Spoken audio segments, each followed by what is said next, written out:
안녕하세요, 여러분. 야지입니다. 새해 잘 보내고 계신가요?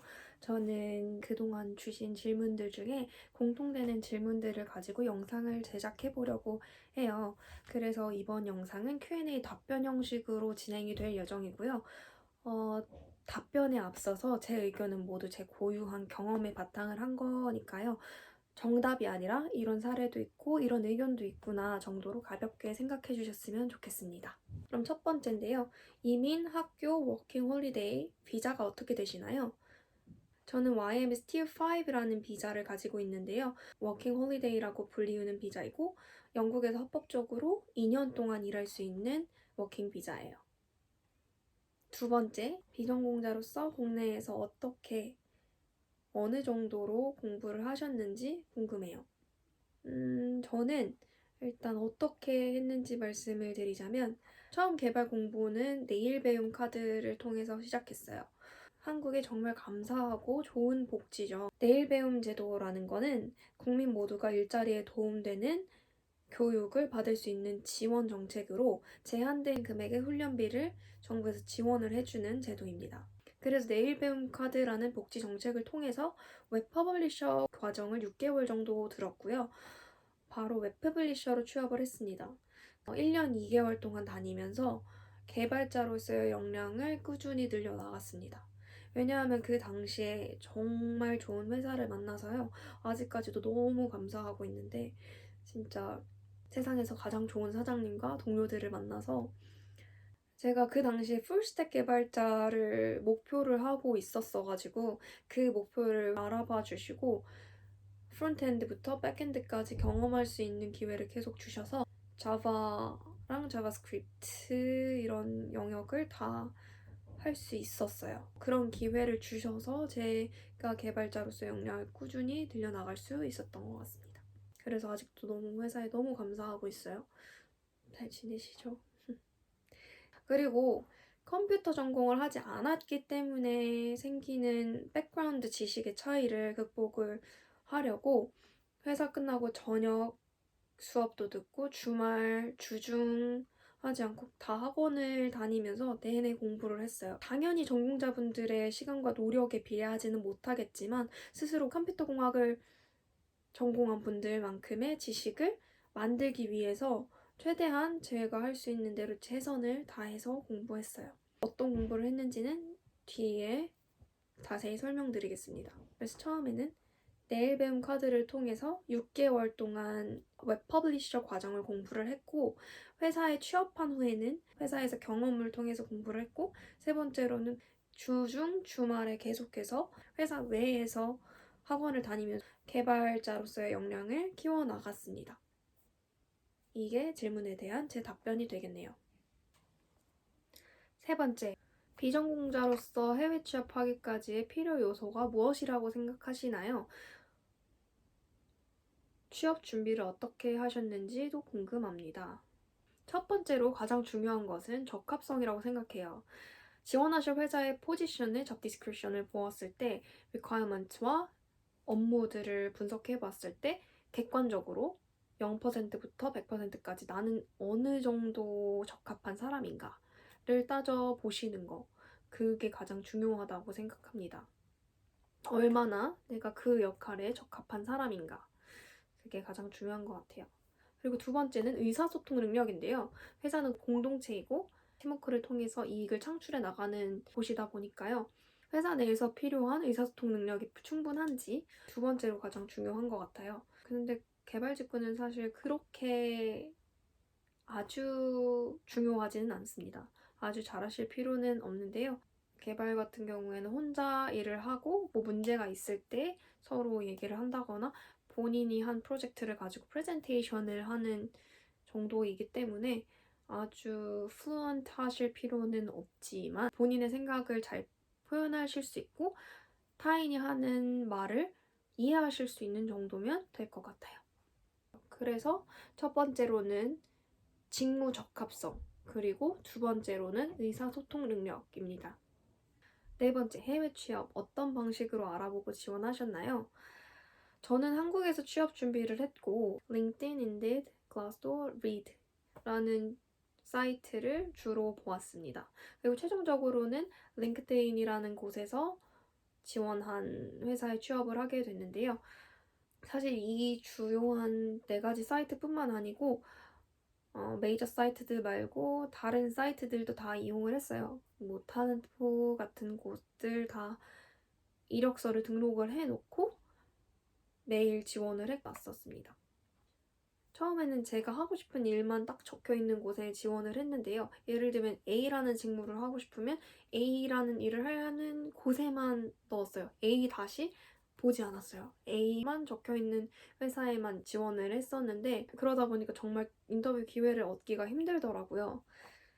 기회 폭이 당연히 좁아졌고 그래서 연락이 안 오니까 자존감이 떨어지고 취업 준비할 때 정말 자존감이 바닥을 치잖아요.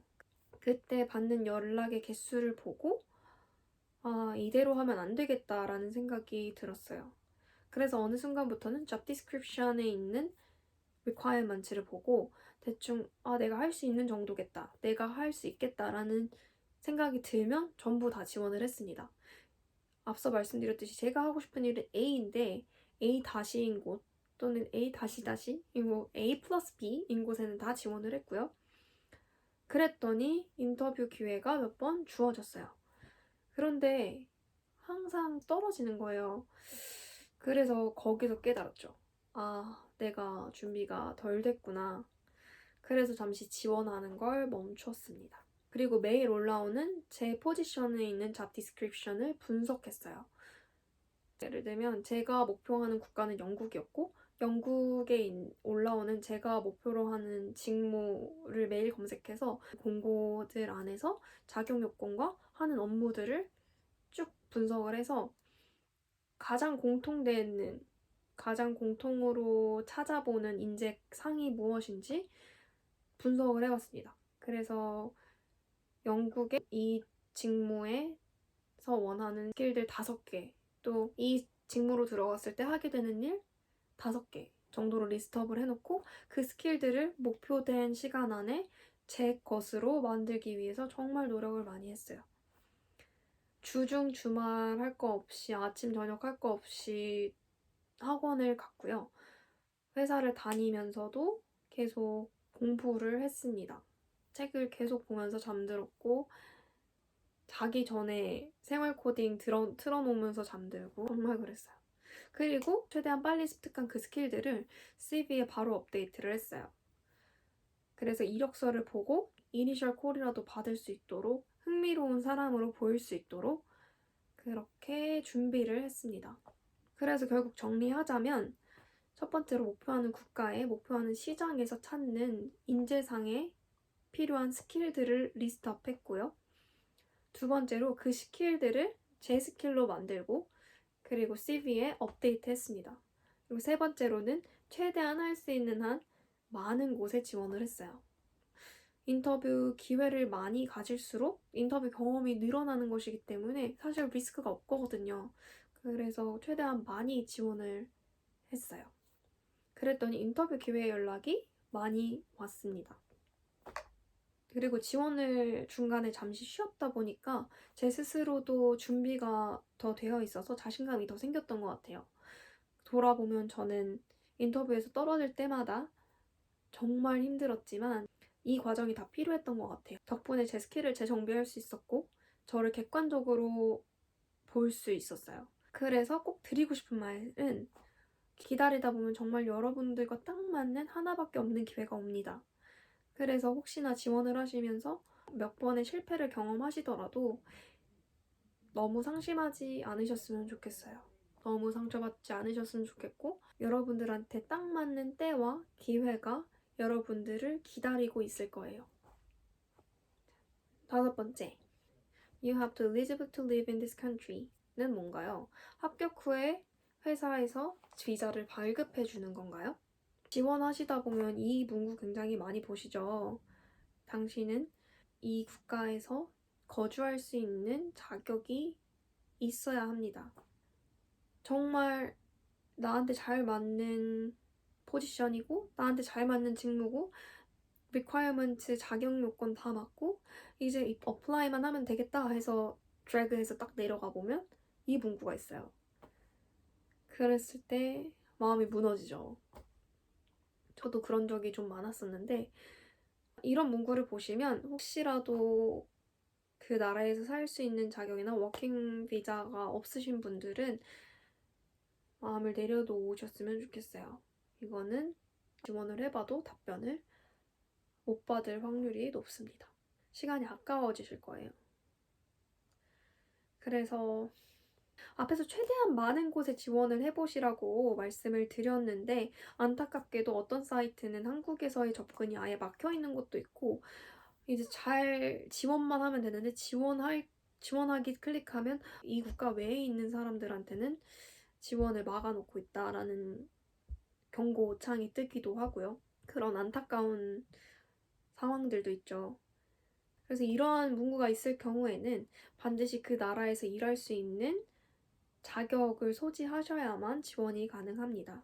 영국에 같은 경우에는 저와 같은 Tier 5 비자를 가지고 계시거나 Tier 2, Tier 4 비자를 소지한 그런 분들은 마음 편하게 지원을 하셔도 될 것 같아요. 비자가 없는 상황에서 지원을 하게 되면 무조건 안 되는 건가요? 무조건 답변을 못 받나요? 그렇지는 않아요. 물론 비자가 없는 상황에서도 지원을 해보실 수는 있지만 회신을 받기가 어려울 수 있으니까요. 이런 문구를 보시면 비자를 먼저 처리하시고 지원을 하시는 게 더 좋을 것 같다고 말씀드리고 싶습니다. 그리고 여러분 전 세계 어디에서나 어떤 회사나 비자를 지원해주고 데리고 오고 싶을 만큼의 정도의 인재라면 무조건 그렇게 합니다. 그러니까 만약에 내가 준비가 되어 있다. 나는 자신 있다. 라고 생각하시면 두려워하지 마시고 우선 회사에 먼저 컨택을 해보시고 비자를 협상해보시는 것도 좋은 방법인 것 같아요. 그래서 한국에서 해외 회사에 지원하는 방법으로는 첫 번째로는 회사에 먼저 지원 후 인터뷰를 보면서 비자를 협상하는 방법이 있겠고요. 두 번째로는 그 나라에서 합법적으로 일할 수 있는 비자를 본인이 취득하신 후에 회사에 컨택을 하는 방법이 있겠죠. 저 같은 경우에는 두 번째에 해당하는 사람이었어요. 저는 합법적으로 일할 수 있는 비자를 취득을 한 후에 회사에 지원을 했습니다. 영국 워킹홀리데이 비자 같은 경우에는 비자를 신청하면서 언제 영국에 입국할 건지를 정할 수가 있어요. 그래서 본인한테 맞는 시간을 선택을 해두시고 영국에 들어가기 전부터 미리 한국에서 지원을 해보시면서 인터뷰 기회를 가지시고 그 다음에 영국에 입국하시는 것도 좋은 방법 같아요. 저는 그렇게 했습니다. 여섯 번째, 한국에서 개발 경력이 어느 정도 되시나요? 해외 취업을 하는데 경력은 어느 정도 필요한가요? 저는 한국에서 웹 퍼블리셔로 1년 2개월 정도 일을 했습니다. 다만 운이 좋게 좋은 회사를 만나서 웹 퍼블리셔로 일하는 동안 개발 기회를 주셨었고 개발자 영역까지 역량을 늘릴 수 있었어요. 그래서 저는 한국에서 영국에 취업하기까지 1년 2개월 걸렸습니다. 제 답변이 정답은 아닙니다만 1년에서 3년이면 충분한 것 같아요. 하지만 경력이 많으면 많을수록 좋은 건 사실입니다. 20대 후반 나이 비전공자 시작해도 늦지 않나요? 여러분 이런 연락을 너무 많이 주셨는데 이런 얘기를 들을 때마다 마음이 너무 아팠어요. 그리고 먼저 인스타로 연락 주신 프랑스어를 하시는 분 정말 마음이 따뜻해지는 메시지 너무너무 감사드리고 덕분에 최대한 더 많이 여러분들께 도움 드릴 수 있는 영상을 많이 제작해야겠다 이런 생각을 많이 했습니다. 정말 다시 한번 너무 감사드려요. 그리고 이전에 말씀드렸다시피 나이는 정말 아무것도 아닙니다. 저도 20대 후반에 개발 공부를 시작을 했어요. 그래서 제가 공부할 때 학원에 30대 분들도 많으셨고 더러 50대 분들, 40대 분들도 계셨었는데 그래서 정말 나이는 숫자에 불과하다라는 말씀을 뻔하지만 중요한 말씀을 꼭 드려야 할 것 같습니다. 게다가 영국에 와보니까 국제 나이 덕분에 한두 살이 줄지 뭐예요. 그래서 전혀 상관 안 하셔도 돼요. 절대 나이 상관하지 마시고 도전해보셨으면 좋겠어요. 저는 그 나이에 그런 결정을 하고 그 정도의 시간을 투자했던 걸 절대 후회하지 않고 지금 다시 돌아간다고 해도 기꺼이 행복하게 그 정도의 시간을 투자할 것 같아요. 정말 잘한 선택이었다고 생각합니다. 그리고 여담이지만 대학교 다닐 때에도 30대의 진로를 바꿔서 같은 클래스에서 수업을 듣는 친구들이 있었어요. 그래서 한 번 사는 인생인데 내가 하고 싶은 게 뭔지, 내가 잘하는 게 뭔지 시도해보고 알아보는데 시간을 투자하는 거는 정말 가치 있다고 생각합니다. 그리고 나이와 전혀 상관이 없다고 생각하고요. 오늘이 가장 젊은 날이잖아요. 앞으로 살아갈 날이 훨씬 많은데 그 시간 동안을 내가 하고 싶은 일을 도전해보면서 살지 아니면 지금 조금 불편한 일을 계속 하면서 살지는 본인이 결정을 하셔야 할 것 같아요. 하지만 저는 기꺼이 도전해보셨으면 좋겠다는 생각을 가지고 있는 사람입니다. 한번 도전해보시고 잘 맞으면 감사한 거고 안 맞으면 이전에 했던 일이 더 잘 맞는다는 걸 알게 됐으니까 또 감사한 거고 그래서 먼저 하던 일에 대한 감사함이 생기겠죠? 아니면 또 다른 게 뭐가 있을까? 나를 더 알 수 있는 시간이 될 거고요. 저는 그렇게 생각해요. 8번째. 인터뷰 중 테스트는 어떻게 진행되나요? 이거는 코딩 테스트를 물어보신 것 같은데요. 저 같은 경우에는 두 가지 형태의 테스트를 경험해 봤습니다. 하나는 짧게는 2, 3일 또는 일주일 정도의 시간을 주고 필요한 파일을 압축해서 메일로 전달을 받아요. 그러면 그 요소들을 활용해서 웹사이트를 만드는 거. 그런 방식의 테스트를 해본 적이 있고, 그리고 두 번째 다른 방식이었던 거는 회상 인터뷰가 진행되는 도중에 실시간으로 코드를 공유할 수 있는 사이트를 들어가서 실시간으로 코드를 체크를 합니다. 주제를 주어주고 이런 상황에서 어떻게 할 거야? 이런 기능을 구현할 건데 코드를 지금 직접 구현을 해봐 하면서 지켜보는 곳도 있었고 안 지켜보고 나중에 코드 리뷰를 하는 것도 있었고 그런 식이었어요. 이렇게 두 가지 형태의 테스트를 진행했습니다. 9번째, 만약 강의를 들으셨다면 추천하는 강의나 영상이 있을까요? 생활 코딩 같은 경우에는 워낙 유명하기도 하고 근데 앨리쌤 같은 경우에는 친구같이 얘기를 해주시면서 이해가 잘 되게 해주셔서 저는 매일 생활 코딩 유튜브를 보면서 잠들었었고 가끔 앨리쌤 영상도 재밌게 보면서 공부를 했어요. 10번째, 포트폴리오는 어떻게 준비하셨나요? 포트폴리오는 학원을 다니면서 포트폴리오를 만든 걸 꾸준히 계속 관리를 해왔고요. URL을 통해서 전 세계 어디에서든 접근할 수 있도록 했어요. Hello. 안녕하세요, 여러분. 이제 이렇게 답변이 끝났는데요. 이게 충분한지는 잘 모르겠어요. 그래서 만약에 더 궁금하신 점이 생기시면 댓글이나 설명란에 적혀있는 연락처로 문의를 주시면 또 다시 한번 답변을 준비해 보도록 하겠습니다. 항상 영상 시청해주셔서 너무 감사드리고요. 그리고 고민을 나눠 도울 수 있는 기회를 주셔서 너무 감사해요. 그리고 영상 시청해주시는 시청자분들, 우리 구독자분들 새해 복 많이 받으시고요. 앞으로 목표하시는 바 꼭 다 이루시길 바라고 행복하시고 건강하시기를 바랄게요. 그럼 예쁜 날 보내세요. 감사합니다.